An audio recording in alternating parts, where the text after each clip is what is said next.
जय श्री राम, हर हर महादेव। दिनेश गुरु YouTube channel पर आप सभी का स्वागत है, हार्दिक अभिनंदन है। आइए आज जानते हैं निर्जला एकादशी की शास्त्रोक्त कहानी। निर्जला एकादशी करने वाले प्रत्येक प्राणी को यह निर्जला एकादशी की कहानी अवश्य सुननी चाहिए।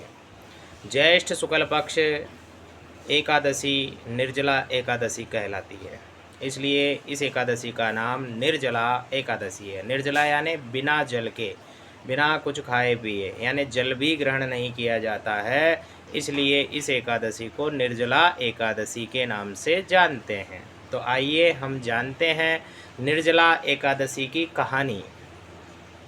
एक बार व्यास मुनि के पास जाकर के भीमसेन ने पुकारा कि मेरी पूज्य माता कुंती व पूज्य भ्राता युधिष्ठिर तथा अर्जुन, नकुल, सहदेव, द्रौपदी सहित एकादशी का व्रत करते हैं और मुझे भी शिक्षा देते हैं कि तू भी अन्न मत खा, क्योंकि अन्न खाएगा तो नरक में जाना पड़ेगा, क्योंकि एकादशी को अन्न ग्रहण नहीं किया जाता है। ये सारी शिक्षाएं जो है युधिष्ठिर, अर्जुन, नकुल, सहदेव, द्रौपदी इनको भीमसेन को दे रही है। आप विचारिए मैं क्या करूं। 15 दिन के बाद यह एकादशी आती है, यानी महीने में 2 बार एकादशी आती है और हमारे घर में झगड़ा उत्पन्न हो जाता है।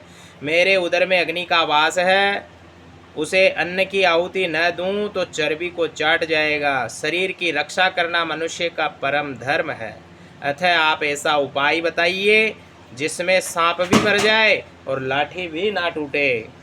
अर्थात ऐसा व्रत हो जो वर्ष में एक दिन करना पड़े और मन में व्याधियों का विनाश करने वाला हो, ऐसा कोई उपाय बताइए। व्यास मुनि के पास जाकर के भीमसेन कहते हैं,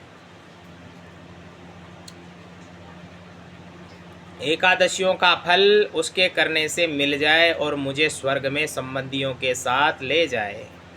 तब वेदव्यास जी बोले कि ज्येष्ठ शुक्ल पक्ष की एकादशी का नाम निर्जला है।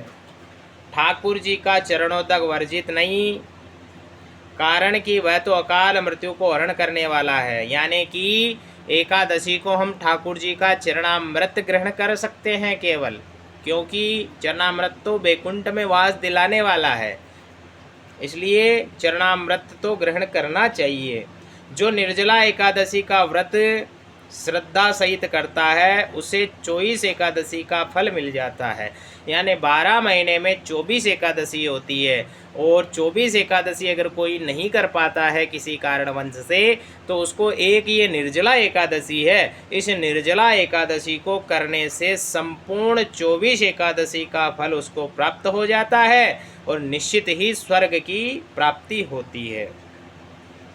इस व्रत को करने से जो है हमारे पितृ भी प्रसन्न होते हैं, और हमारे पितरों के निमित्त तो इस व्रत में दान दिया जाता है। इनके निमित्त पंखे का दान, छाते का दान, कपड़े का दान, चरण पादुका, सोना चांदी, मिट्टी का घड़ा, मिट्टी की मटकी, सराई इत्यादि फल, खरबूजा, तरबूजा, आम, इनका दान, मीठे जल की प्याऊ लगवा देवें और गौ माता की सेवा करें, गौ माता को हरा चारा दान करें और दिन में ओम नमो भगवते वासुदेवाय का जाप करते रहें। ये 12 अक्षर का मंत्र है भगवान श्री नारायण का।